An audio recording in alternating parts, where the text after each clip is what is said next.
Yes, let the witness take the declaration. I solemnly declare that I will speak the truth, the whole truth, and nothing but the truth. If you'd like to take a seat.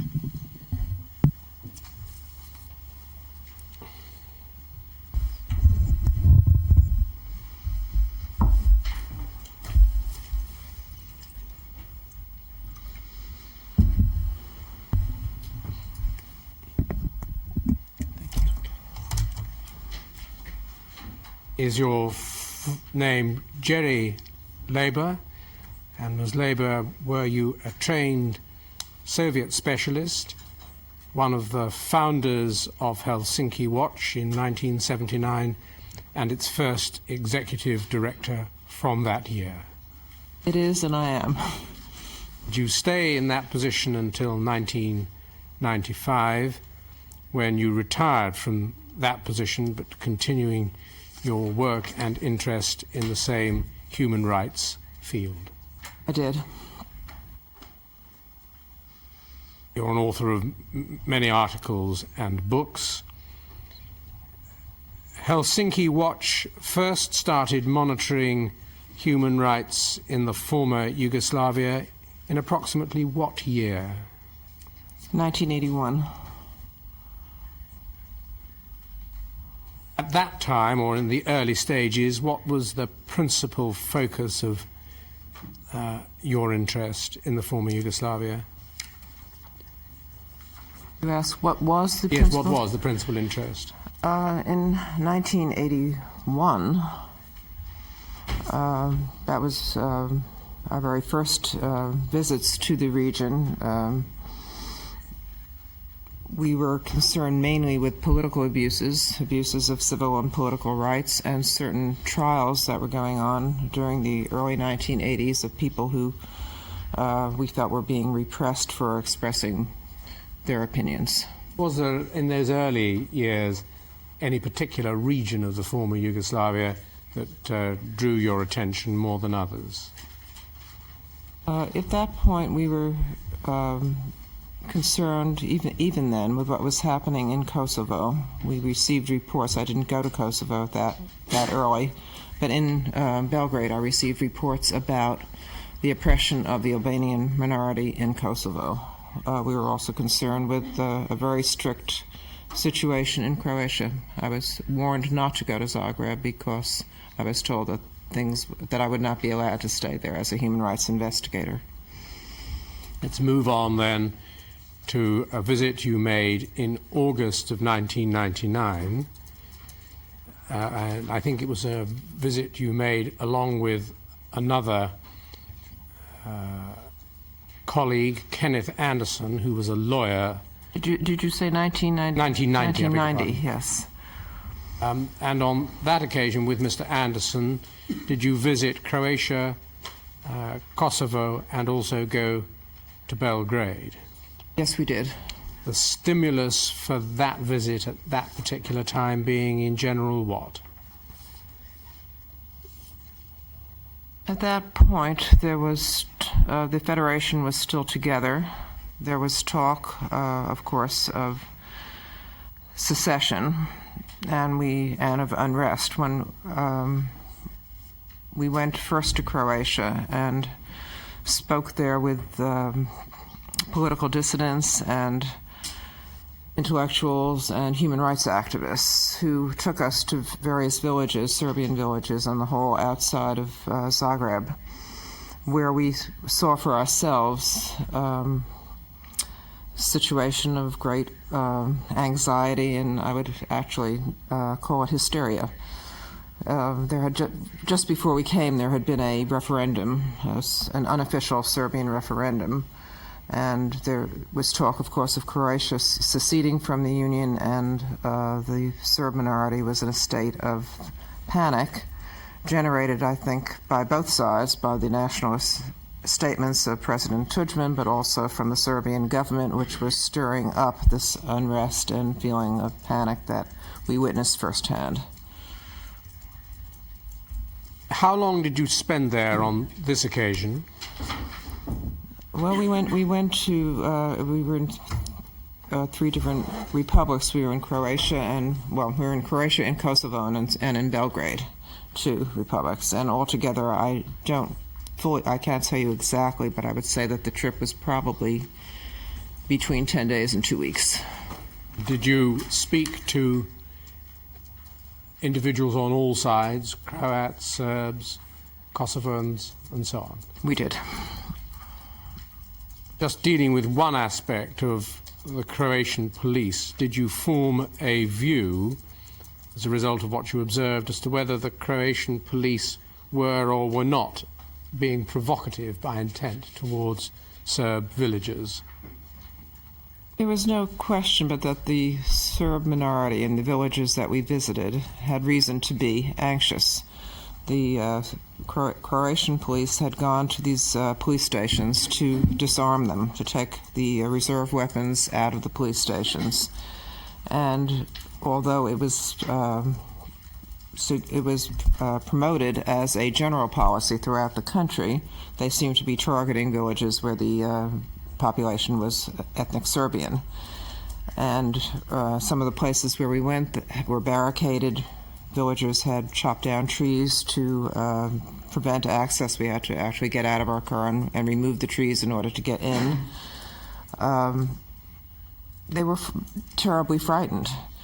The Croatian police that I met in the 2 villages that I went to told me that they were under orders not to provoke any kind of violence or unrest, that they were supposed to be as peaceful as possible. On the other hand, their equipment seemed overly military for the job that they were sent there to do, and there was just the fact of their being there was provocative. May the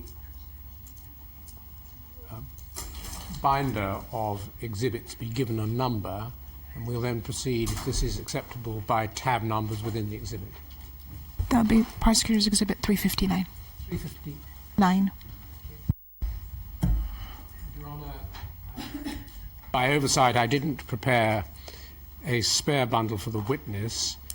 If the usher would be good enough to take the court registrar's bundle and, with his usual skill, place the appropriate page on the overhead projector, we will then make a copy available to the witness, if she can follow it herself.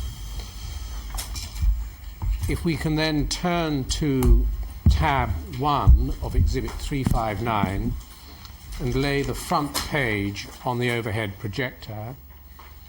Ms. Labour, did you prepare in January 1991 a report based upon your investigation headed Human Rights in a Dissolving Yugoslavia? Yes, I actually did not write this report. It was written by my colleague, but I edited and collaborated with him on it. A few sentences, please, about the methodology of the preparation of this report and of the following report, to which we'll come in a few minutes. Well, our methodology remains pretty stable throughout the organization. We send fact finders to the region. They acquire information by interviewing witnesses and victims of abuses, take detailed notes, compare them. We interview each witness individually and try to find corroborative evidence from other witnesses that tend to reinforce what we get from one, and as many as possible testifying to the same events. We also look into police records, hospital records, for any forensic information that's available, and of course we investigate the scenes of crimes whenever we can ourselves. Then it is compiled into a report which is edited, in which I, as the director, would then bring to the attention of the governments in question, to their embassies, to the press, and to anyone else that we feel would be effective in bringing these issues to world attention. Two things before we look at this first report. This report, unlike the second one, you were actually a participant yourself. You were one of the officers preparing the raw material. That's right. Secondly, you've spoken already of reports being provided to the relevant embassies, I think, and governments. In this case, with this report, did it go to the governments and the embassies of the former Yugoslavia? Yes, it did. Obviously, I'm not going to go through this or any other report in detail. They're available for consideration by parties and by the Chamber in full in due course, and I'll just take us to a few particular points.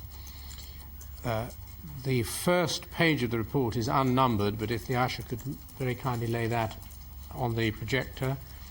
And at the foot of the first page, Ms. Labour, in the paragraph headed Background, do we see it made clear in the last two lines that Helsinki Watch takes no position on whether Yugoslavia should or should not stay together as a country. Was that your position? That was our position. That is always our position in any country we deal with. It is not within the mandate of our organization to take a position on the national boundaries of any country. We can go now to page number, and they are now page number 3. And the foot of that page, do we see this passage reflecting part of your mission on that occasion to Kosovo? Treatment by the Serbian government of ethnic Albanians in the province of Kosovo, meanwhile, continues to worsen, resulting in one of the most severe situations of human rights abuse in Europe today. Just pausing there. This report was prepared, of course, before the conflicts in Croatia, Bosnia, and later Kosovo occurred. So we're looking back over them to an earlier time. Well before, yes. Was that your judgment, that the human rights position, the human rights abuse in Kosovo was one of the most severe in Europe at that time? Yes, it was. And in preparing your reports, generally, were you aware of, sensitive to, or responsive to other work by other human rights organizations working in the same area? Yes, we were.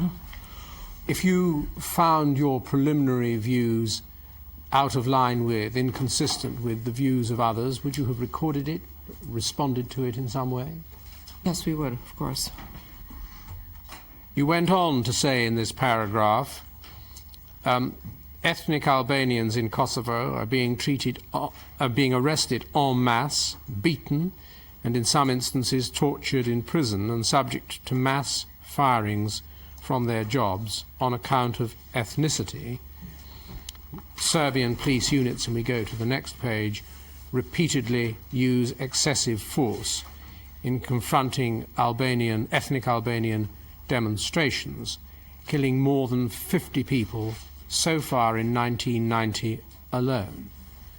Was that, as you understood it, a correct reflection of the position? That accurately reflects our findings. Just to remind us, at that time, was there any existence of KLA or similar on the ground?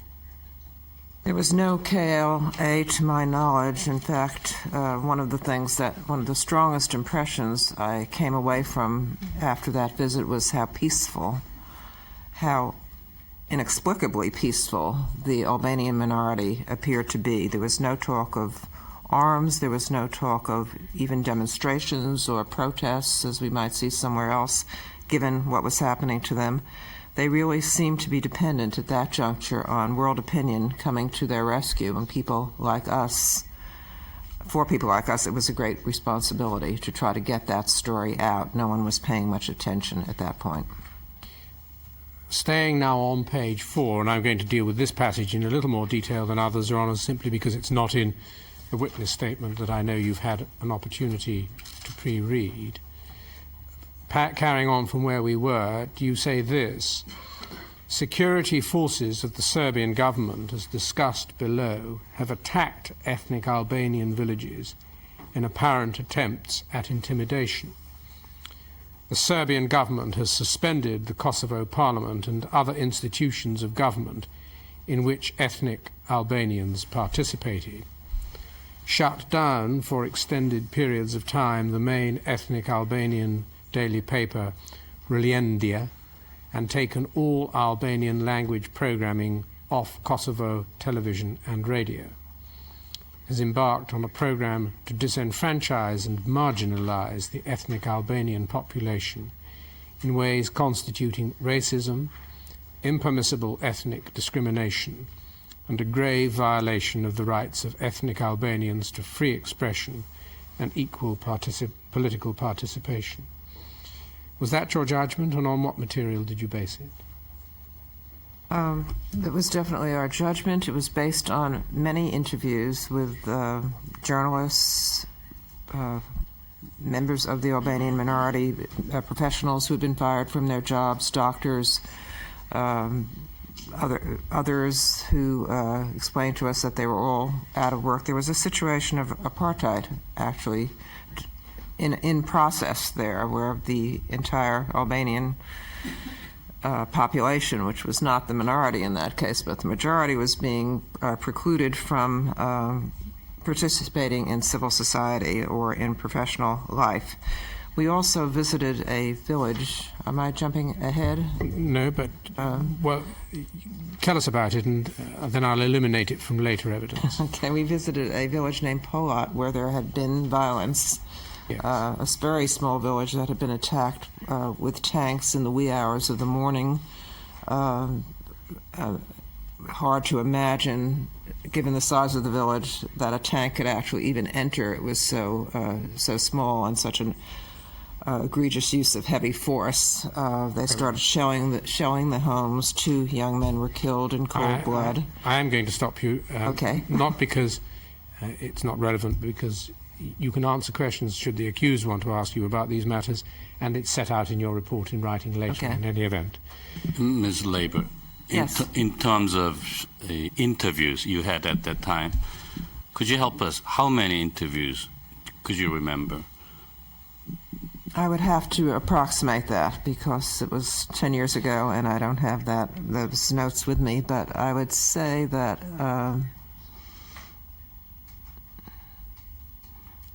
altogether probably 30 interviews in Kosovo.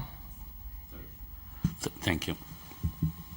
Staying on page 4, if we can jump the next paragraph and the first sentence of the following paragraph, we pick it up as follows. As recently as September 1989, when a joint Helsinki Watch International Helsinki Federation mission visited Kosovo province, there was at the time some basis for the view that... Excuse me, we're on page 4? Page 4. It's the middle paragraph, and... Oh, I'm sorry. Okay, I've got it. My mistake for not checking that you were with us. There was some basis for the view that repression by the Serbian government against Albanians, who comprised some 90% of the province's population, was at least partly an attempt, albeit abusively carried out, to protect the Serb minority in the province, rather than simply an attempt to subjugate ethnic Albanian identity.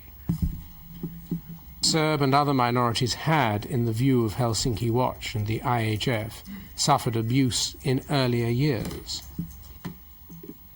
A year later, however, in October 1990, there is no justification for any claim that the Serbian government's intervention in Kosovo aims more than marginally to protect the Serb minority. Now, that was the judgment you formed then. First of all, is it a judgment by which you stand today? Yes, it is. And was it built on other inquiries you made in this mission, or was it more broadly based on other material coming to you from earlier missions and so on? Well, we worked together with the International Helsinki Federation, which also sent a mission there previously. And so this was a composite of the impressions we got during this visit and also from other groups that had visited with whom we exchanged materials. But we see from this passage that you and your colleague were alert to the problems facing the Serb minority and to the Yes. fact that they needed protection. Or may. Absolutely. There definitely were those problems, but the response seemed way out of proportion to the problems. The second sentence of the following paragraph reads as follows: the Serbian government has therefore undertaken an ambitious program to resettle Serbs in Kosovo in order, in effect, to retake the province. This resettlement is being accomplished by a racist policy of displacing ethnic Albanians from government and so on. Was that your judgment at the time? Yes, that was our judgment. I'm going to deal with the rest of the report that's central to the issue of Croatia more briefly. But before I do, just at the foot of this same page, page 4, you set out how on September the 2nd of 1990, a delegation of the International Helsinki Federation went to Kosovo to examine conditions there. The delegation consisted of 4 citizens of Austria, Denmark, and Holland. If we go over to page 5, you set out how the delegation were detained overnight by Serbian secret police in a Pristina hotel. Members of the delegation were interrogated. One member was threatened with imprisonment. I'm summarizing. Their papers were seized. In the next paragraph, you set out diplomatic protests and non-governmental protests were harsh, but the Yugoslavia government took days even to acknowledge that the expulsion had taken place. And then this, subsequently revealing the increasing weakness of the Yugoslav federal government in relation to Serbian Republican government. The federal government took the view that the expulsion order could be revoked only by a competent court in the Republic of Serbia. After a month of negotiation, the expulsion orders and persona non grata stamps were finally expunged. That observation about the comparative authority of Serbia and the Federation, the federal government, was that something you judged at the time and since? I think it did not come as a surprise. Even at that point, it was quite clear that the federal government was very weak, almost impotent in exercising its powers. And if you wanted something done, to whom did you address yourself? The government of Serbia. Was that a minority view of yours, or in your experience was that a majority view of those in a similar position to yours? I believe it was generally assumed that that was where the power was. We then come to the passage that you refer to in your statement, the Serb minority in Croatia. You set out the history which, or the relevant recent history, which had to do with Croats seizing weapons from police stations or gathering weapons from police stations in a way that would create anxiety amongst those who were not the recipients of weapons, in particular the non-Croats. And then on page 6, please, the first fresh paragraph,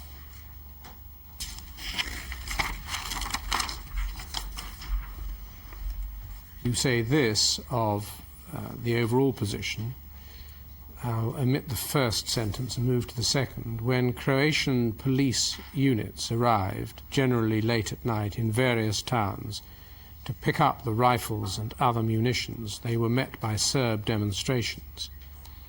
Serbs who'd suffered terribly at the hands of Croatian fascists during World War II apparently believed that the current arms seizures would put them at the mercy of the Croatian government, a fear that was compounded by the fact that the arms seizures initially were carried out by special Croat-only police units, apparently hastily assembled and trained, mainly in villages and towns that were predominantly Serb. The Serb minority thus saw the seizures as a targeted disarmament and not as a neutral move by the government on a general and non-ethnic basis to reduce the quantity of arms that might otherwise fall into private hands and present a threat to public order. Were you in this report attempting to be even-handed as between the various interested parties? Were you reflecting the understandable anxiety of the Serb minority? I was in this report attempting to be even-handed. We always attempt to be even-handed in our investigations. We move to the end of this particular passage, which we find at the foot of page 8.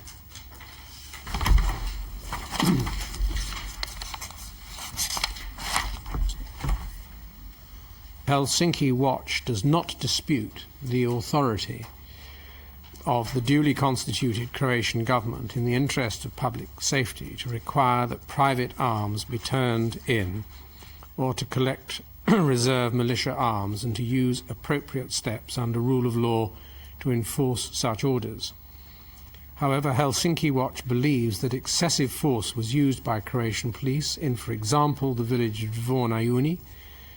There is reason to believe that the intent was to intimidate the Serb population, as well as to bring about compliance with otherwise lawful orders to collect arms. And although the collection of arms was presented as part of a general programme of public safety, at least in the early part of the collection programme, the burden of the government orders appears to have fallen on Serb villages alone.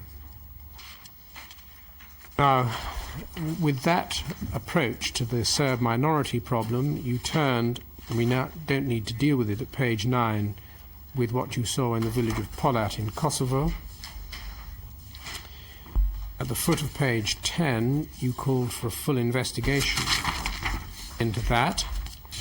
And at the foot of page 12, the report concluded that Helsinki Watch urged that economic sanctions be used against the federal government of Yugoslavia and, when possible, against the government of Serbia, which is involved in egregious human rights abuses in the province of Kosovo. We also urge that the situation in other republics of Yugoslavia be carefully monitored, especially in Croatia, where there is a potentially explosive human rights situation, and that economic sanctions be applied in the future to any Yugoslav republic engaged in egregious human rights abuses. And that was your conclusion? That was our position at that time. And as you already explained, the report was widely disseminated, including to governments and embassies of the former Yugoslavia.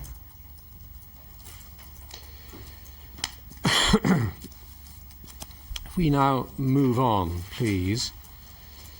The war erupted in mid to late 1991.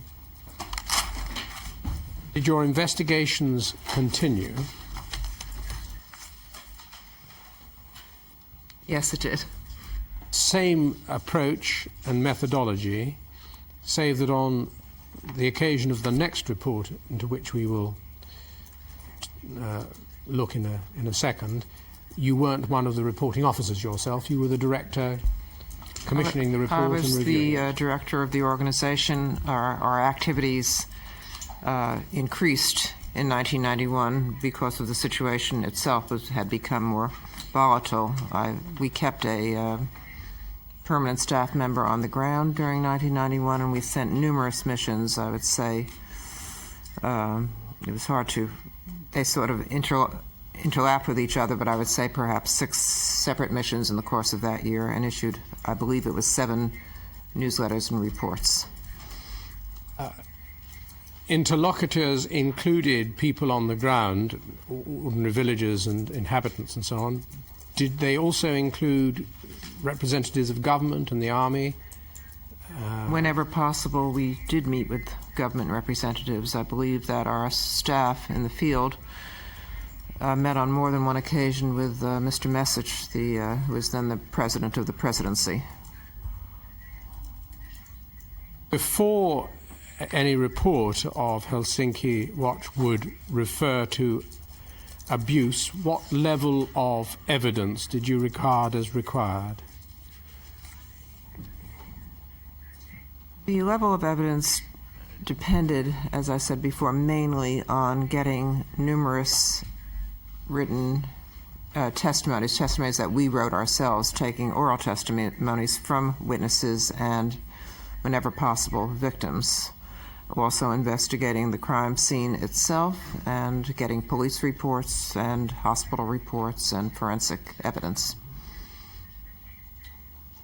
Would you like to put a title or label to the standard of proof that you would require before labeling something an abuse or not? We are a professional organization. We have very high standards of proof. We've been doing this now for many years in 70 countries throughout the world. Our standards remain consistent throughout the organization, and our staff is well trained in taking testimony and not asking leading questions, in doing it in private, in avoiding any situations where the witnesses might be not speaking their own mind or exaggerating the facts. Let's turn to tab 2, if we can just place the title page of that on the overhead projector. This is Yugoslavia, Human Rights Abuses in the Croatian Conflict, and it's dated September 91. I can deal with it shortly, but it's a preamble to what happened next when you attempted to put people on notice. If we look at the page number 3, in the general introduction, in the top of page number 3, your report, not your report, the report for which you take general responsibility, reads like this at the top of the page: in many cases, there is evidence pointing to army complicity on the side of the Serbian insurgents. The JNA was authorized to act as a buffer between the two sides in order to prevent further bloodshed. However, the JNA, whose officer corps is predominantly Serbian and whose interests lie in the preservation of a Yugoslav state, has continued to intervene in the conflict, apparently without authorization from its civilian commander-in-chief, the Yugoslav presidency. These interventions have had the effect of preserving territorial gains made by the Serbs in Croatia. Now, that was the conclusion, and as you've explained to us, your staff included in their interlocutors people such as President Mesić and other government or army representatives. Časni sudije, Your ja Honors, bih hteo samo toliko da I kažem should da just like ovdje to nije reč o say veštaku, ovo su upravo that stvari this is not o an kojima ćete expert vi witness. These are odlučivati i o things kojima that ćete vi dati you will zaključke. have to Mi smo ranije judge imali jednog and draw predstavnika ove conclusions organizacije about. i on je We had svedočio samo earlier a o stvarima representative of koje je on this direktno organization, video. and he testified only about Zaključci things that he ovakve himself vrste, saw. to je nešto što However, treba da bude conclusions u of vašoj this nadležnosti. kind is something that is in your hands. This witness is reporting rather than as an expert, reporting on what, as I understand it, she and her organization saw and heard. Now we'll have to hear the evidence on which these conclusions are based, and it will be for us to decide what weight to place upon them. Yes, Mr. Ja samo smatram zaključke ne može da daje. Was just saying that I don't think she should make conclusions. She is producing a report and putting it in front of us. She's entitled, therefore, to give the evidence about it and to state what is in the report. Yes, Mr. Knight. On page 3, in the center of the page, but the second paragraph under the heading Positions of Serbs and Croats, and the second sentence of that second paragraph, both sides stress that the current conflict is not an ethnic conflict, but the result of rabid nationalist activities by the opposite side. Each is willing to believe gruesome tales of atrocities committed by the other, but such stories can rarely be substantiated. The Serbian and Croatian press exaggerate and often misrepresent the news, exacerbating the fears of both Serbs and Croats. Apart from the fact that that was being represented to you by your staff, do you have any direct experience yourself of that sort of material, either at this stage or at a later stage? I do remember being in Belgrade and seeing some very slick, well-produced propaganda material about Croatian abuses against Serbs, with horrendous photographs that it turned out were not from the current conflict at all, but from the fascist Croatian regime during World War II. There was a cover photograph of a man's head being severed by an axe, things of that kind, which of course would inflame and horrify people, and it was only when you read the small print that you saw that it wasn't actually happening at that time. We pick up on page 3. Nice. I'd just like to go back to the first passage on page 3 and to ask Ms. Labour to clarify the comment that the JNA apparently intervened in the conflict without authorization from its civilian commander-in-chief, the Yugoslav presidency. That's the first passage that you asked her to comment on. Could she clarify that for me? The pattern of JNA intervention was reported over and over again to us. The Army would come in ostensibly as a buffer or to stop the violence, but we received numerous reports that it sided with the Serb nationalists and protected their interests.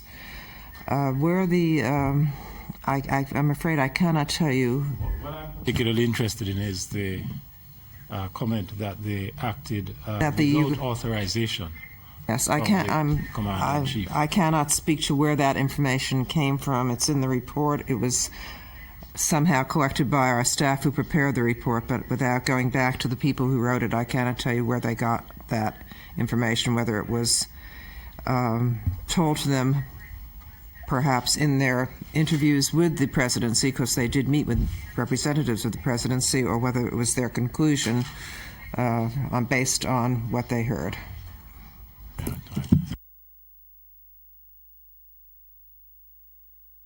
Page 3 starts the passage, the Serbian position, and if we turn over to page 4,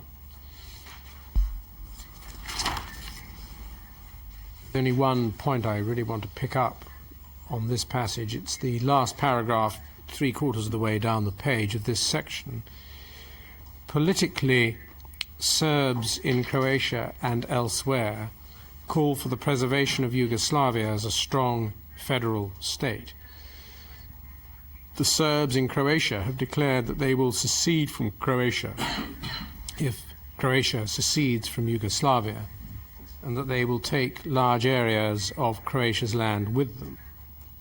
The position of the Serbian insurgents is, if the Croats want to secede from Yugoslavia, good riddance to them. But if they succeed, they will not take one Serb or any land on which a Serb lives with them. Other Serbs have called for a greater Serbia, in quotation marks, which Serbia would rule all of present-day Yugoslavia except for Zagreb and its environs and Slovenia. This report then, September 1991, records some people using the phrase Greater Serbia. Was that your general experience at the time or not? Or you... My impression is that this phrase was already in common usage. Many people talked about it. It was in the press, certainly in the Western press. And diplomats talked about it as well. Turning to the Croatian position at the foot of page 4, many Croats believe that the current Serbian insurrection is the creation of the federal government in Belgrade, whose aim is to bring about the fall of the Croatian government and to reinstate Serbian and communist control over its territory. They believe that Slobodan Milosevic, the President of the Republic of Serbia, is manipulating the cause of human rights to achieve an imperialist goal. A frequently cited example is Kosovo, where the Serbian government justified its repression of the majority ethnic Albanian population and suspension of Albania's political rights on the basis of purported human rights abuses by Albanians against local Serbs and Montenegrins. Now, that passage, was that entirely the work of your staff? Do you have any personal views on it yourself? Well, this passage really is explaining the attitudes that we heard. This is not our own position. This is an explanation of the political and intellectual climate that we found, both on the Serbian side, where we talk about the Serb position, and the Croat side, when we talk about what the Croats believed. And then at the... This is all in terms of background, really. Thank you. And then on the same topic, towards the foot of the page, the penultimate paragraph, conversely, many Croats consider the Serbian government of Slobodan Milosevic to be the real cause of the Serbian insurrection. Croats fear that Milosevic wants to preserve communist rule in Croatia and to create, in Yugoslavia, and to create a greater Serbia. And then you go on to give some more detail to that. Again, this is the reported views of your staff, the views reported to your staff. Now, I'm not going to go through the detail of any more because of limitations of time, and it's not necessary to do so. But if we go to the conclusions here on page 27, so that we can see what your organisation's general view was before seeing what you did at the time yourself. The conclusion reads, the current conflict in Croatia between Croats, Serbs and the Yugoslav army has resulted in many civilian deaths and human rights abuses. The majority of abuses committed by the Croats involve discrimination against Serbs. The Croats' beating of prisoners in police custody and their failure to rigorously prosecute a killing are also serious violations. The abuses committed by the Serbs involve physical maltreatment, including the beating and use of electric shocks against prisoners, and egregious abuses against civilians and medical personnel, including the use of human shields and taking of hostages. The Yugoslav army is also committing serious human rights violations by attacking civilian targets in coordination with the Serbian insurgents. Recent examples of such attacks occurred during the week of August the 19th, when the Yugoslav army indiscriminately attacked civilian targets in Osijek and Vukovar. The current conflict is spreading from the countryside to the major cities in Croatia, heightening concern that more civilians will be killed and more abuses will be committed.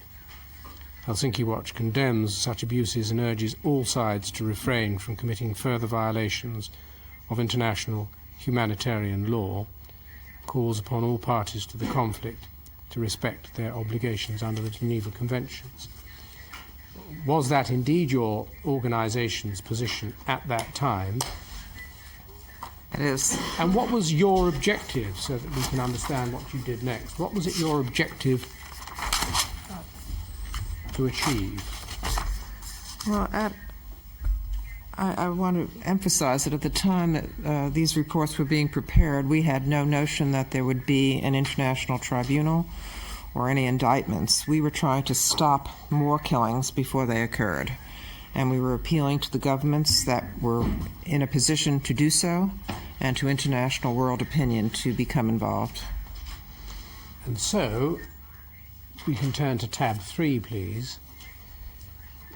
Did you, in January, on indeed the 21st of January of 1992, send a letter to the accused and to General Adzic? Yes, we did. I should just remind us, if it be the case that the previous report was circulated to embassies and governments, as it was your general policy. The previous report was also sent to the presidents of the various republics and to embassies and the press. Well, now let's look at tab 3, the letter that was sent on the 21st of January to the accused and to General Adzic. And page 1 sets out the matter in mind. The Helsinki Watch Committee is deeply troubled by reports of serious human rights abuses by the Serbian government and the Yugoslav army. Our own investigations of these reports, conducted during a series of fact-finding missions to Yugoslavia over several years, indicate that many of these reports are well-founded. We call upon you to investigate the abuses enumerated in this letter and to punish those responsible for them. We call upon you to take immediate measures to ensure that such violations of human rights do not occur again. In the next paragraph, you summarize the abuses identified and the interference with basic human rights. And you end that by saying, finally, we object to the continuing persecution of the Albanian population in Kosovo. If we look at the form of the letter, rather than going through its detail, we see on page 2 the rules of war violations in the Croatian conflict, and a reference to summary executions in the Croatian conflict. And then on page 3, you set out various particular incidents in Benkovac, Struga, Dal, Krachac, and then on page 4, in Pečki, Četekovac, Široka Kula, and on page 5, you set this out in the middle of the page. Reports by the news agency Tanjug accused Croats of having committed war crimes against Serbs in the areas near the town of Grubišno Polje in Croatia. The allegations were investigated by members of the European Community Monitoring Mission, who found that Serbian forces, not Croatian forces, were guilty of summary executions and destruction of civilian property in the area. The monitoring mission's report concludes, we have established evidence of crimes which were committed by the Serbian forces during the 2 or 3 month period that they controlled that particular zone of Western Slavonia. It goes on, dealing with more detail until we come to page 7, Vukovar.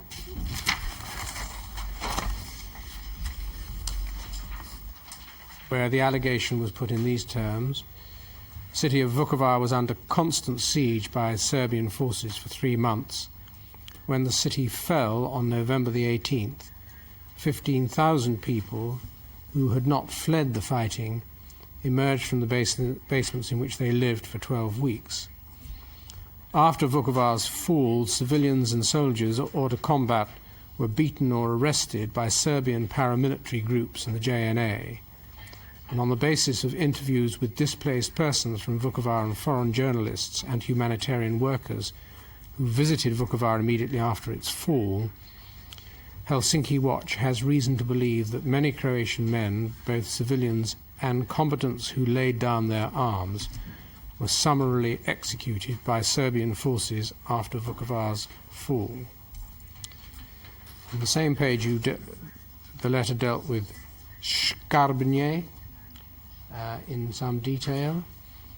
We can go over then to following pages, which are at page 9 we have Hum and Vocin. Page 11, Bruschka.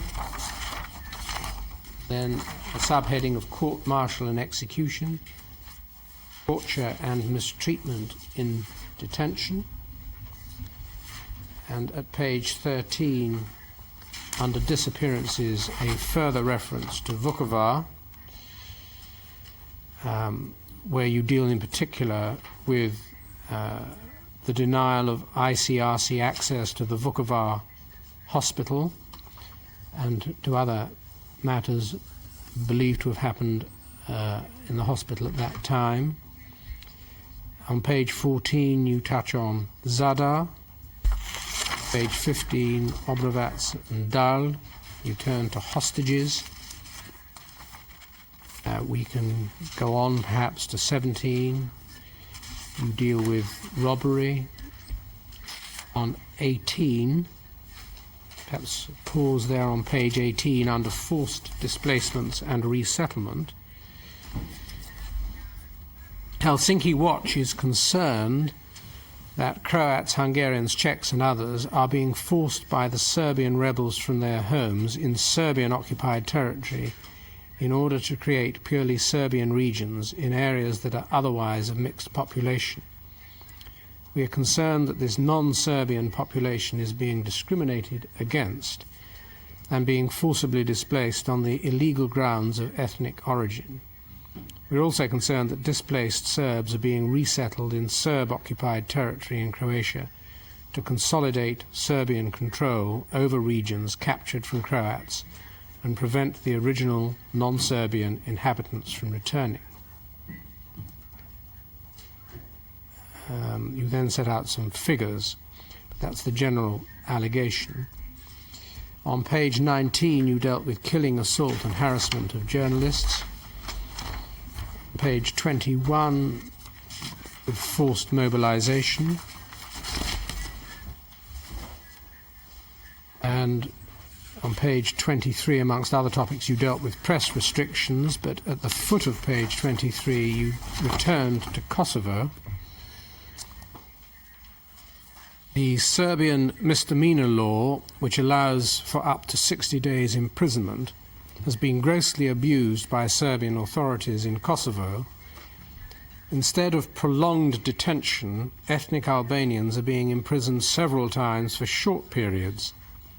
Many Albanians arrested for committing so-called verbal crimes, such as insulting the socialist, patriotic, national and moral feelings of the citizenry, insulting a public official, institution or organisation, and conveying disturbing news. In many cases, Albanians are charged with such crimes for their support of Albanian nationalism, of independence from Serbia, and of republic status for Kosovo or union with Albania.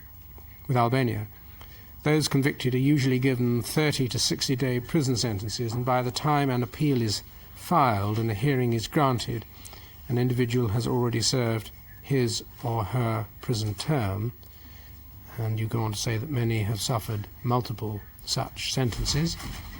Page 24, you make reference to the banning of the only Albanian language newspaper, Relindia.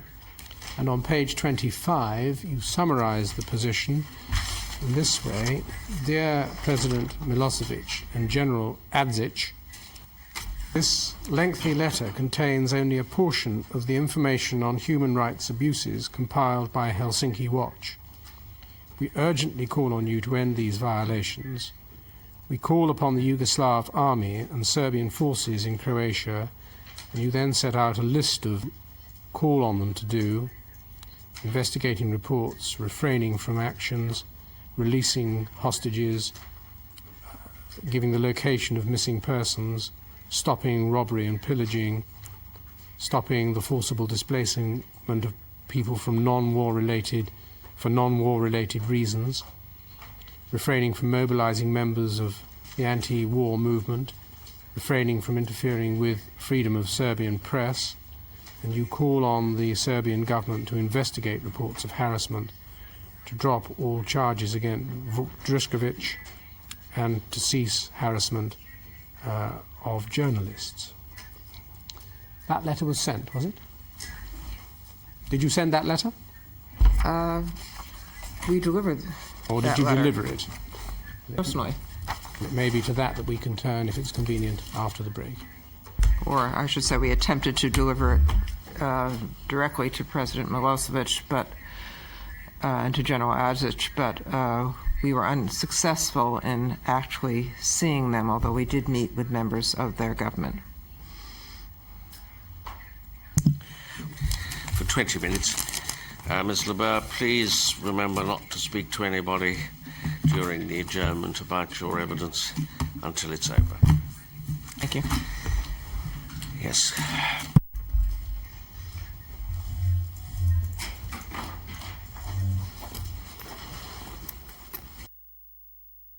All rise for your vulvae.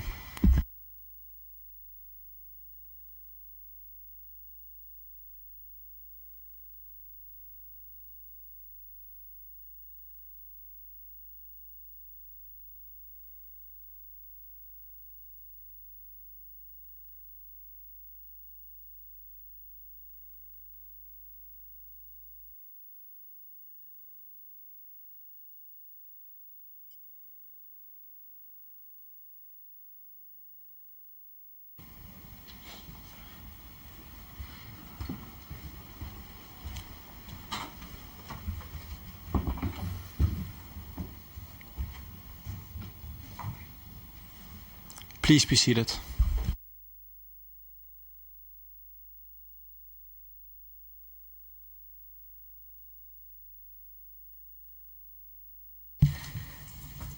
Yes, Mr. Knight. Letter just been considering tab 3, exhibit 359. Apologies. A letter that we've just been considering, exhibit 359 tab 3, was addressed not only to the accused but also to Adzic. Why to him? Because we felt that he was also a responsible party to the abuses that we were detailing in our letter. Addressed then to the accused but not to the federal authorities for the reasons you've already given. The effort you made to have it delivered, describe that for us, please. I went to Belgrade, accompanied by Jonathan Fountain, who was then the chairman of the division of Human Rights Watch. We made serious efforts to reach President Milosevic and deliver the letter in person, including appeals that were made by the then U.S. Ambassador Warren Zimmerman, who also tried to use his offices to effect a meeting for us. We spent a lot of time waiting, as I recall, in a number of official buildings before we were finally given an audience with actually 2 separate meetings with members of the Ministry and also of Foreign Affairs and also members of the Army, and in 2 separate meetings, which I believe are detailed in my notes and in my witness statement. Yes, Your Honour, this picks up at page 10 of the witness statement, and for one purpose we'll are at tab 4 of Exhibit 359, although they're best viewed turning the binder round sideways, I'm afraid. If we turn to the first meeting with Pujic, and if you have any inability to remember who he is, his role is given in the first page of your handwritten notes on tab 4. We needn't display these on the overhead projector at the moment. He was, I think, will you tell us what position Pujic had? I'm sorry, I don't quite hear what you're saying. What position did Pujic hold, General Pujic? In my notes I have here that he was in charge of civil defense. And the other man who you met on that occasion was Petkovic? Petkovic, an assistant in the legal department, and Lieutenant General Vojvodic, head of the medical services. These are not, I think, their formal titles, but the way in which they described their activities. In the course of the discussion with them, did you hand over the letter that we've been reviewing? Yes, we did. In the course of those discussions, did they, or one or other of them, have something to say about Mesic and Markovic? You remember? It doesn't matter if you don't. I have here in my notes that they claim that Mr. Mesic and Mr. Markovic were lackeys of the European community and eager to dissolve Yugoslavia. Your Honours, to summarise the notes, which are in handwriting, the Chamber may actually find it easier to follow page 11 of the witness statement, for all purposes bar one. And Ms. Labour, was their reaction to what you were saying, and indeed to the letter, summarised in this way, that the Croats organised terror against Serb populations, that it was the Croats who used propaganda, that there were no paramilitaries under the Yugoslav army,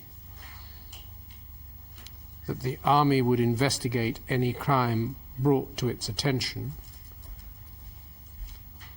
that the army was there as a buffer to protect Serbs from genocide, that Croatian paramilitaries were removing a third of the population. You were then given two examples where the JNA had charged individuals for crimes. You were told that 300,000 Serbs had fled, of which 160,000 were in Serbia. In discussions about Vukovar, you were told that Croatian soldiers were disguised as doctors. You were told that the army is searching for the was searching for the disappeared in an organised way.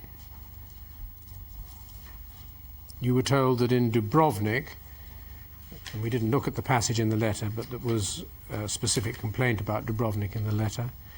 You were told that in Dubrovnik the army had used heavy weapons, but so had the Croats. And it was asserted that the Croats had received arms from Germany. Were those some of the matters that were said to you in the course of this meeting?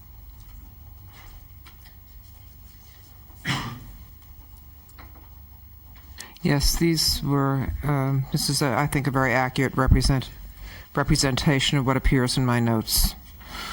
There's only one additional point, that if you turn to the very last page of your notes, which has got a handwritten 35 on the top right-hand corner, and the judges will be able to follow this as the last entry. Is there an entry in relation to Kosovo which reads as follows? And perhaps you'd be good enough to read it for me, because although I think I can read it, it's better to come from you as it's your hand. Starting, increased presence of police. Is this on what's page 36 of my notes? Should be, I think, 35. 35, sorry. The bottom right-hand corner. Oh, yes. Yes, I was told that the increased presence of the police in Kosovo was the decision of the federal government, which saw the possibility of civil war there. I'm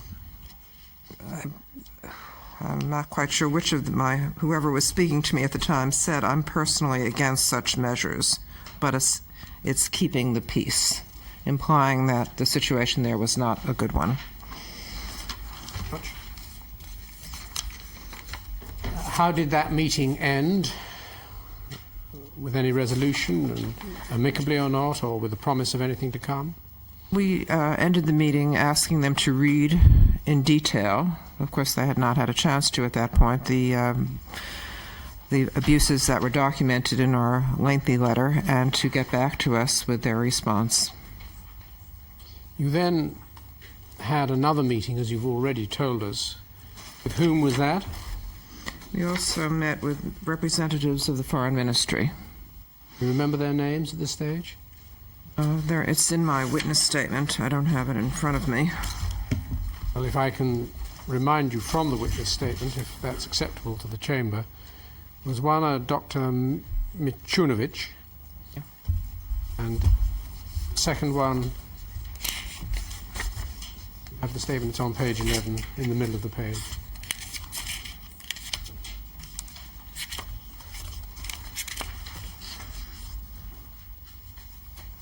Yes, of course, it was with a Dr. Milosevic and a certain Mr. Kostunica, I guess you would pronounce it. Do you know one way or another if there's any connection with the...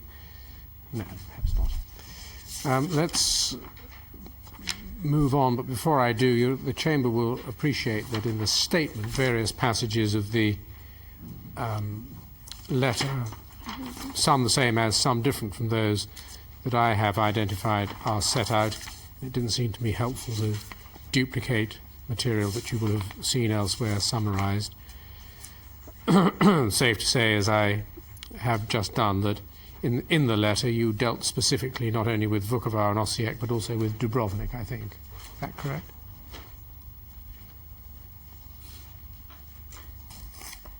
Ms. Labour? You dealt also with Dubrovnik in the letter. Yes, we did. Very well. When you returned from these meetings, did you publicize your conclusions? The letter was released to the press in Belgrade as well as in the United States, and it was very, my recollection is that it was very widely covered, I believe in Borba, and I remember the London Times, the Washington Post, the New York Times, and probably a number of other wire services and so forth. We met individually with certain correspondents in Belgrade, and we also held a press conference there, which was very well attended, and which we released the contents of the letter. And also told the press that we were releasing a similar letter in a very short time to the President of Croatia. In case it hasn't yet been covered in evidence, the political or philosophical orientation of the paper Borba, do you know what that was? I believe it was the official newspaper of the government of Serbia. Move on then to the next event. Did you receive reports in New York of the execution of Croatian prisoners in Bač in Vojvodina? Yes, we did. Turn now to tab 5 with the usher's assistance. And we'll just place the letter concerned on the overhead projector. Did this lead to your sending a letter dated the 4th of February? That's correct. To the same two addressees, the accused and Adzic, the acting Minister of Defence and Chief of Staff. And did that letter read as follows, if you've got it there in tab 5? Helsinki Watch has received reports that 8 Croatian prisoners were executed in Bač, Vojvodina several days ago, and that 5 individuals were to have been executed at 1800 on February the 3rd. We respectfully request that you investigate and respond to such reports as soon as possible. Insofar as such reports are accurate, we call upon the Serbian government and the Yugoslav People's Army to cease immediately all extrajudicial executions of prisoners and to punish those responsible for such acts, particularly concerned about the fate of those who were arrested and remain missing from Vukovar. International law strictly forbids the summary execution, mutilation or torture of civilians and disarmed combatants, including prisoners. Helsinki Watch has documented 14 cases in which Serbian paramilitary groups and Yugoslav army officers have summarily executed over 200 civilians and disarmed combatants. We've documented other incidents of human rights violations by Serbian and Yugoslav forces in a letter which was delivered to you in January the 23rd. We await your response and urge you to respect your obligations under international law. So that letter went on its own account and also as a reminder of the previous letter. Were you ever in a position one way or another to confirm or reject the allegations that lay behind that letter, the allegations of execution? Well, we did not these were allegations that we did not personally have the ability to confirm. We hope to receive some response from the addressees of this letter, which we also copied to the people we had met in our previous meeting, but we did not receive a specific response to it. However, did you in due course receive a response?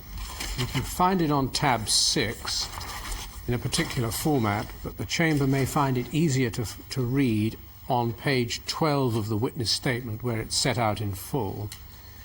And what we're looking at, Ms. Labour, on tab 6 is the copy of a letter sent to you and which was published in a newspaper, and it just is unfortunate that the original version has not been retrieved or may indeed have been mislaid Apparently. from your offices. We cannot find it, yes. The letter comes from someone called Goran Milinovic, of whom we've already heard something, the chef de cabinet of the accused. And it's dated the 11th of February, and it reads, concerning the letter sent to the President of the Republic of Serbia, Mr. Slobodan Milosevic, by the US Helsinki Watch Committee on January the 21st, we want to inform you as follows. The places in which the mentioned crimes were committed are not within the territory of the Republic of Serbia. Therefore, the Republic is not competent for, nor involved in such acts in any way. Consequently, the Republic of Serbia cannot be responsible for that. The President of the Republic of Serbia asked the competent organs of the Republic of Serbia to investigate the abuses enumerated in your letter, and if any of the citizens of the Republic of Serbia participated in those crimes, they will be brought to justice. What did this letter reveal to you by way of receipt of your letter and the authority of the accused? Well, first of all, it revealed that the letter had been received and it was a response. Secondly, it said that the Republic of Serbia would take responsibility for any crimes committed by its citizens in any of the territories of the Federal Republic.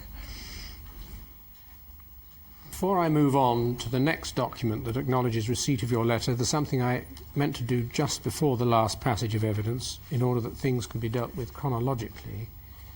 And if the Chamber would be good enough, and if you would be good enough to go to tab 9, in February of 1992, and indeed on the 13th of February,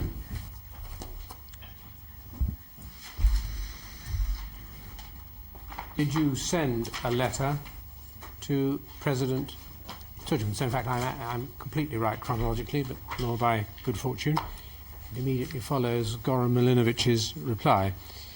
Tab 9 is the letter you sent to the President of Croatia, the late President Tudjman. That is correct.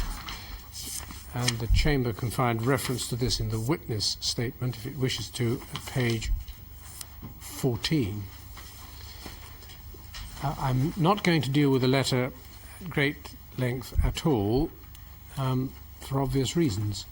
But if we can see from the way the letter is phrased on the first page, where he is addressed, Dear President Tudjman, the Helsinki Watch Committee is deeply concerned by reports of serious human rights abuses by forces responsible to the Croatian government and by individual extremists in Croatia.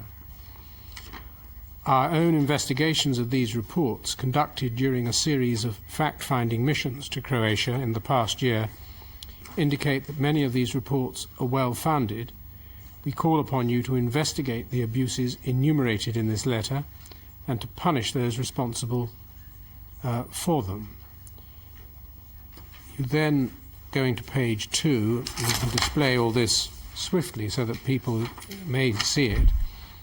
You deal with summary executions of civilians, and you identify Karlovats, and you put some names to the victims. On page 4, you turn to Gospic. On 6, to Marinocello in Pakrac, and again identifying deaths. And so on. The letter concludes on page 44 and 45 with, at 44, you're welcoming the Croatian government's efforts to investigate reports of human rights abuses. And page 46, or 45 and 46, what you were calling upon the Croatian government to do. So in this letter, in some ways mirroring the letter to the accused, were you pursuing Helsinki Watch's practice of being even-handed and addressing all human rights abuses you found? We most definitely were. On this occasion, although you weren't present yourself, was it possible for your staff member to meet the President? 2 members of our staff did meet with President Tudjman and delivered the letter in person, also with other members of his government. And with what protestations by him or his government as to future action? They said that they would look into the abuses that we detailed, and in fact, I believe they made specific efforts in the Karlovac case and also in Gospic. Not to our complete satisfaction, but at least some effort was made to find the people guilty of the crimes and to prosecute them. Let's return chronologically to your dialogue insofar as it was with Serbia and the accused. Tab 7, please.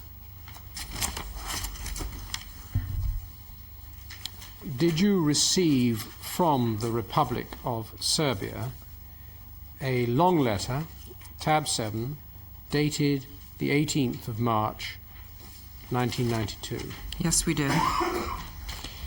Again, I'm simply not even going to think of going through all of it or anything like, but we can see its general shape. Before we do that, let's see by whom it was signed. On the last page, page 25, it's the Deputy Prime Minister who provided it. Is that correct? That is correct. First page, which can perhaps go on the overhead projector, addressed to your premises in New York, says, we would like to make the following comments on your report, which alleges serious human rights abuses by the Serbian government. Was this, as you understood it, the letter that you had delivered in the way you've described? Yes, it was.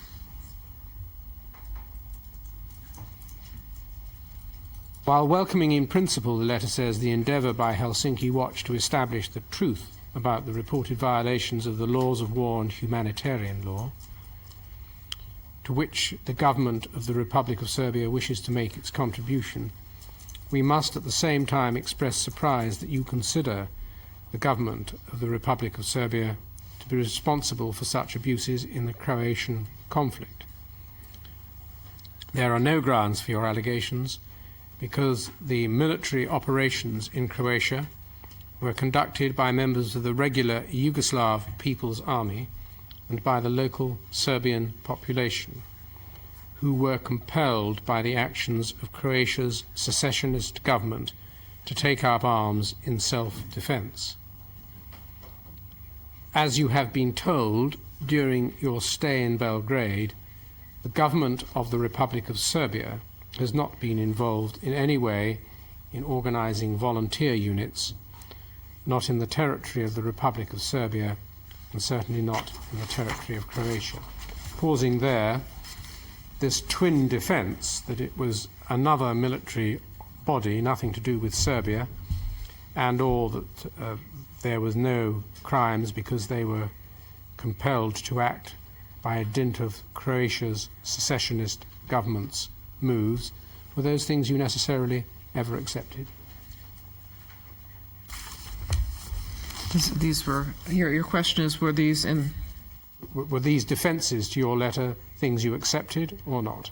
Oh no, we did not accept them. The letter does take up many of the points in our letter, and of course expresses the Serbian government's position. Yes. And we'll just... Our impression at the time was that the Yugoslav army did not operate without the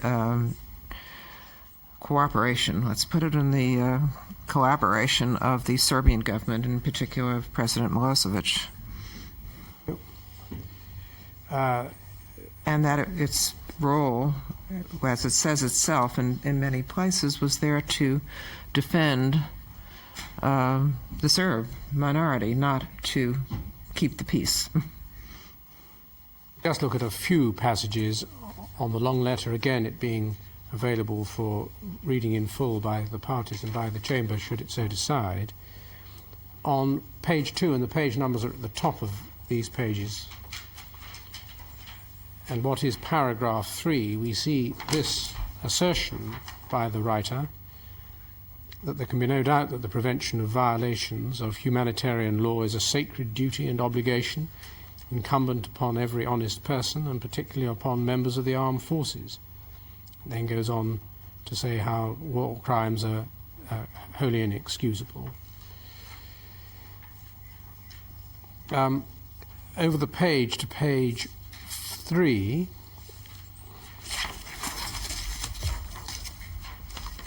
under paragraph 4, one would expect an international organisation with such a high reputation and experience as Helsinki Watch to be aware of this, assuming that the intention with which this report was compiled was to assign responsibility for abuses and to prevent future violation of humanitarian law.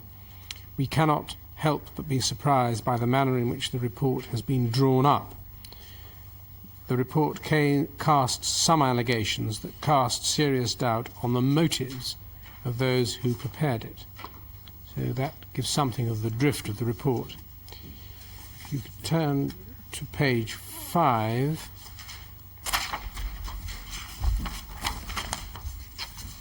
Dealing with Vukovar, and just part of the way it deals with Vukovar. It says halfway down page 5, picking it up in the centre of a paragraph, to save time, it is quite another matter that perfectly healthy individuals, some of whom were even armed, were discovered among the sick and wounded in the Vukovar hospital, where they certainly had no right to be.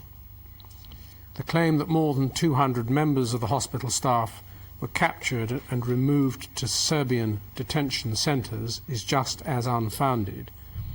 All the personnel from the Vukovar hospital, except for the minimum number needed to care for the sick, were transported at their own wish to Croatia with a group of 5,000 citizens of Vukovar after the liberation of Vukovar by the Yugoslav People's Army. The list of names of persons described by the Croatian side as hospital staff contained individuals who have never been anything of the kind. Carlo Kruk, one of the directors of the VUP company of Vukovar, took refuge in the Vukovar hospital and disguised himself as a hospital employee with the intention of concealing his identity. Then if we move, just to get the shape of the denial letter, to page 7, The first fresh paragraph deals with alleged human rights in Vojvodina, and then goes on to assert that ethnic Hungarians had full rights. And if we go on to page 10, turning to Kosovo at the foot of page 10, the last paragraph on page 10, the Constitution of the Republic of Serbia guarantees the autonomous province of Kosovo and Metohija a form of territorial autonomy in keeping with the special ethnic, historical, cultural and other attributes of that region. By the same token, the Serbian constitution, the Republic's highest instrument, ensures the citizens of Kosovo and Metohija the right, through their representative bodies, the provincial parliament and provincial government, to administer matters having to do with economic development and financing, culture, education, the use of language, health, etc. Then goes on to deal with the asserted position of Albanians in Kosovo generally, and at such length that I won't read it out, but if we go to page 12, the second paragraph, the assertion, this brief review, page 12, second paragraph, thank you. This brief review clearly shows that the Albanian national minority has rights which far exceed accepted international standards. It was a long time before the domestic and foreign public finally realized that it is the plan for the secession of Kosovo and Metohija from Serbia that lies behind the dissatisfaction with ethnic Albanian national rights. And a couple more paragraphs, but if we go to page 13, again how things are expressed, the report completely overlooks the disloyalty of the ethnic Albanian minority to their home state of Serbia. It ignores the illegal nature of the activities and actions directed against the constitutional order and against the territorial integrity and sovereignty of the Republic of Serbia.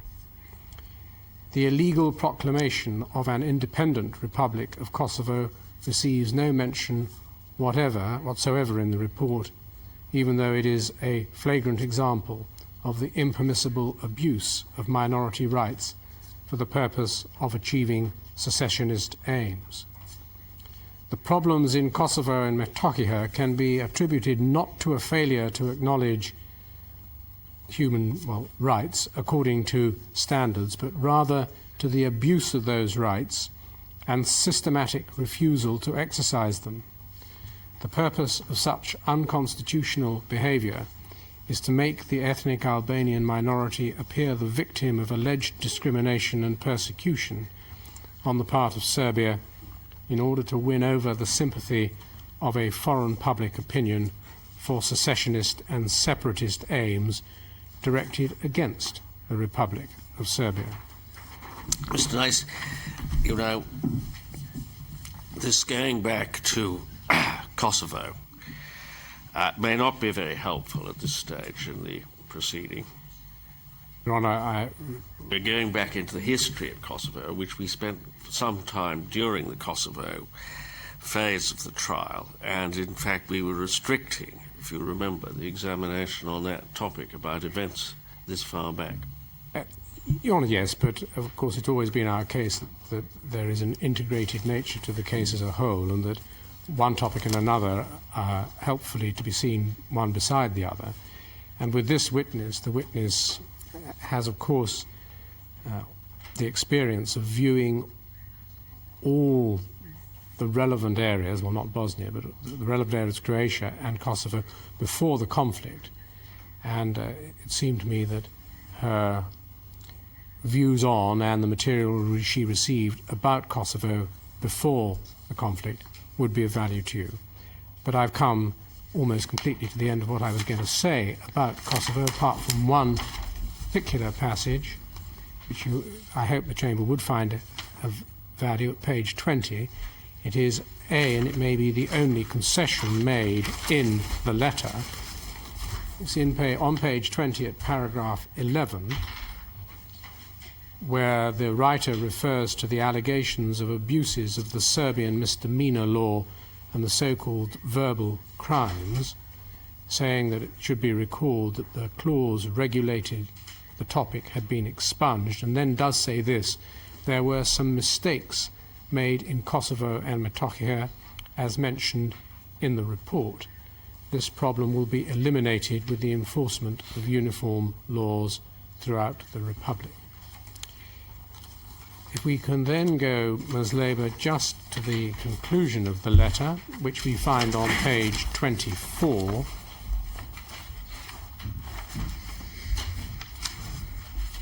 Notwithstanding, at the foot of the page, notwithstanding all the objections that could be made to the report, please rest assured that the competent judicial authorities will do everything in their power to do their duty and investigate the other allegations contained in the report, which at present, because of the well-known situation in Yugoslavia, cannot be reliably authenticated. We would like to mention for your information that in the meantime a decision has been taken at the federal level on the creation, powers and composition of a commission to investigate war crimes and crimes of genocide perpetrated against the population of Serbia and other nationality during the armed conflict in Croatia and other parts of the country. And it assures you at the end of the Serbian government's intention to do everything to help. This letter, then, essentially what was it? A denial of the allegations that you had made? Well, it was essentially a denial, but it also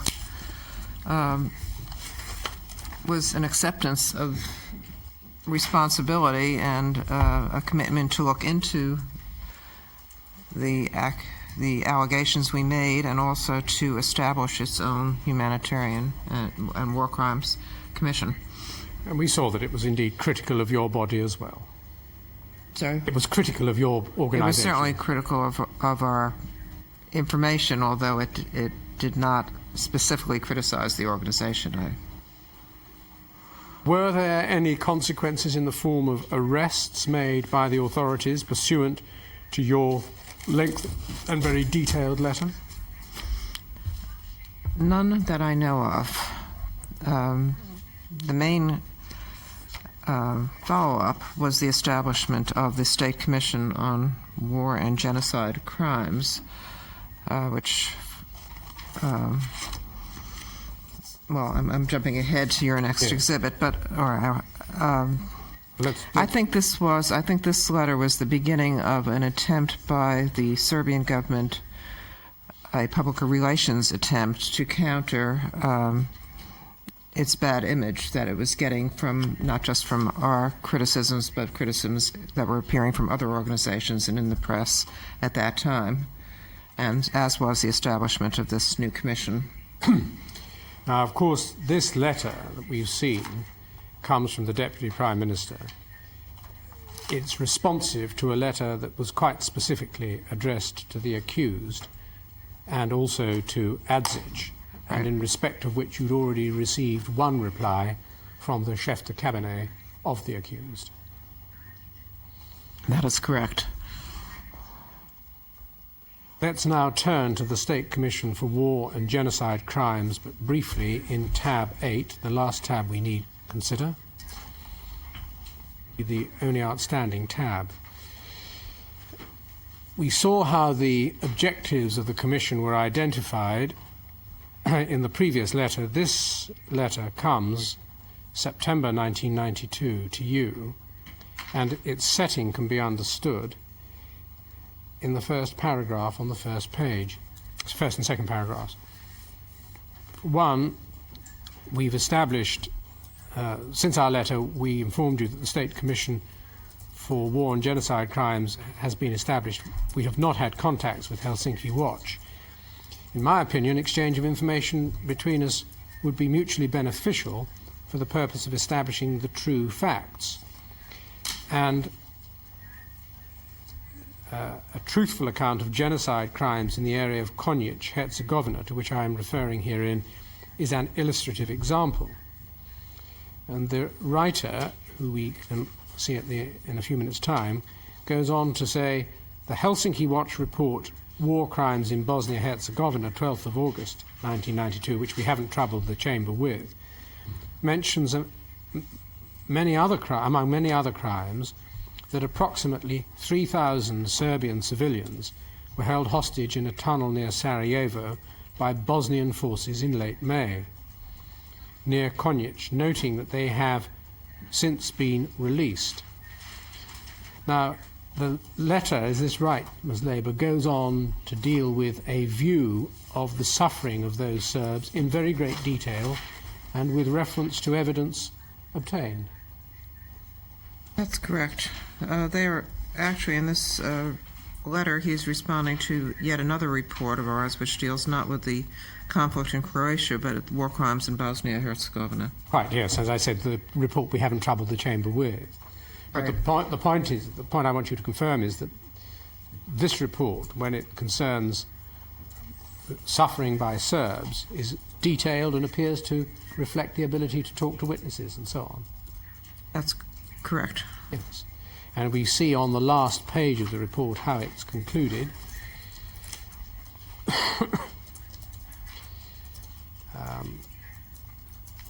Perhaps the second to last page first, page 8. Foot of the page, last paragraph. I believe the facts given above can give Helsinki Watch a full picture of the factual situation regarding the crime of genocide in the Konjic area, then a narrative of the number allegedly killed and how. And then on the following page, page 9, we're at your disposal for additional explanations.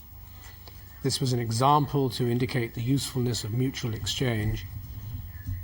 Please send me a copy of your findings on the destruction of Serb villages, an offer of the facts on West Slavonia, and then signed by the Secretary to the Commission, Dr. Milan Bulajic, and copied to the UN Secretary General, United States President, Special Rapporteur, and various ministers of the former Yugoslavia.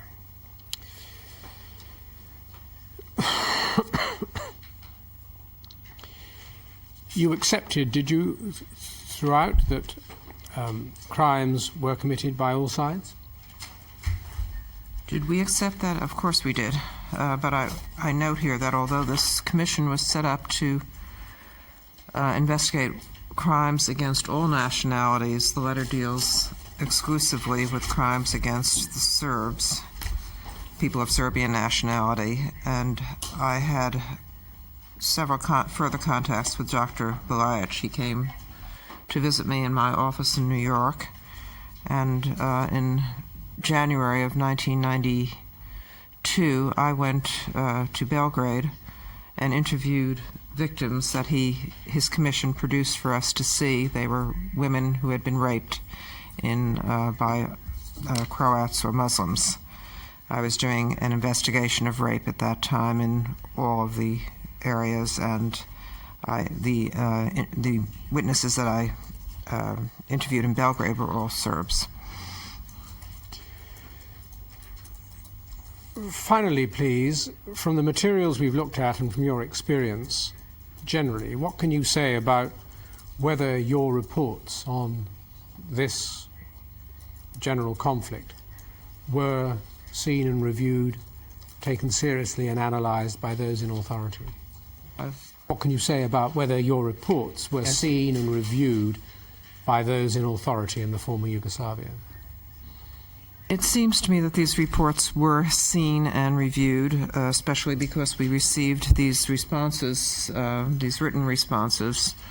It's been my experience in general, because our work covered many other countries besides the former Yugoslavia, that even when we receive no response, the governments are listening.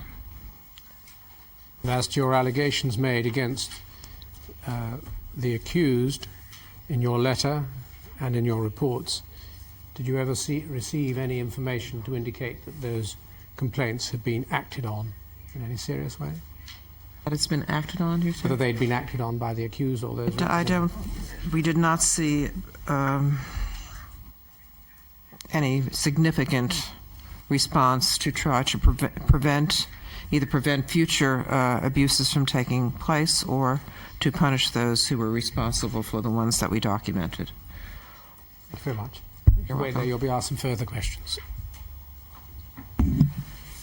Yes, Mr. Milosevic.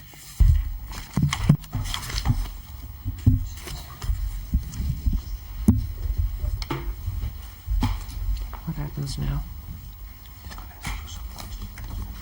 I think it may be just as well if the exhibits stay with the witness. No doubt there are going to be questions about I'm it. sorry, I didn't hear what you said. It was all right, it was for the usher. Right. Yes. Mrs. Leiber, at the beginning of your statement and interview between the 4th and 7th of March 2002, you said that the witnesses and victims who gave statements to Human Rights Watch did so confidentially, and that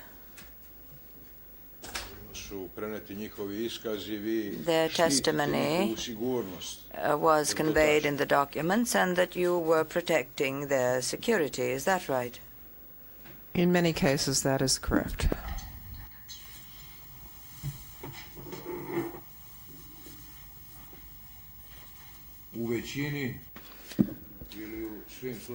In most cases, or in all the cases that you mention here? I will read out to you what you wrote here. So in the interest of the safety of the victims and witnesses who have provided Helsinki Watch, now Human Rights Watch, with first-hand accounts of their victimization based on their experience and or observation. The majority of witnesses have given their testimonies in confidence.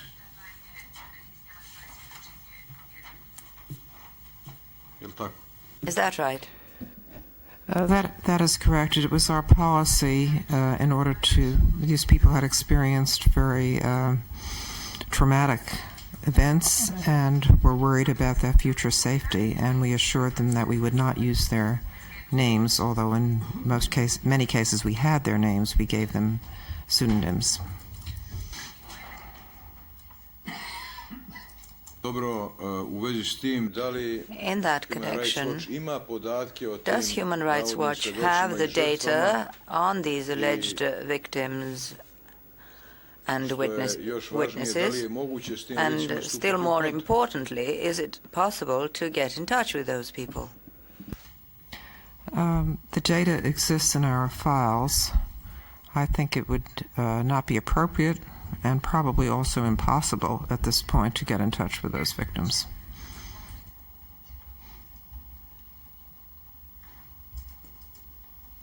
Does that mean that any possibility of obtaining clarifications and additional information from those persons is not possible?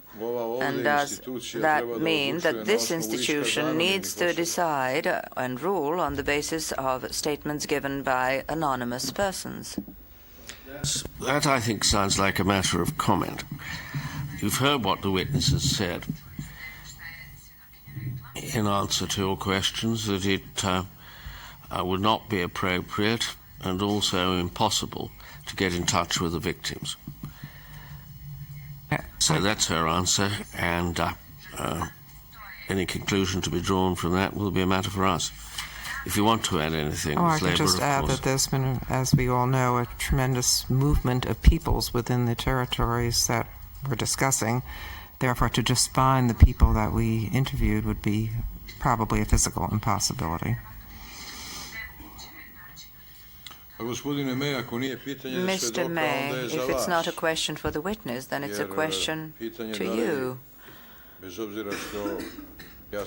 Regardless of the fact that I consider you an illegal institution, do you professionally believe that you can decide on the basis of statements by anonymous persons? A point you frequently make.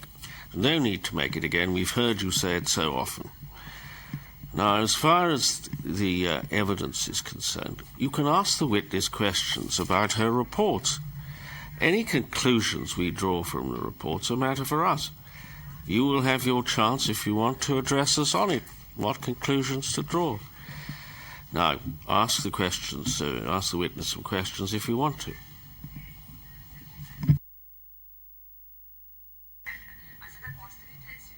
Very well, but the question is, in fact, whether the witness believes, in view of the organization she belongs to, that this institution is unable to provide appropriate protection to alleged victims and witnesses and preserve the confidentiality of their statements. That's not relevant. You've heard the answer which she's given, that it's not possible now. Now, we're dealing with reports. We have that in mind, so there's no need to labour the point. Dealing with not available.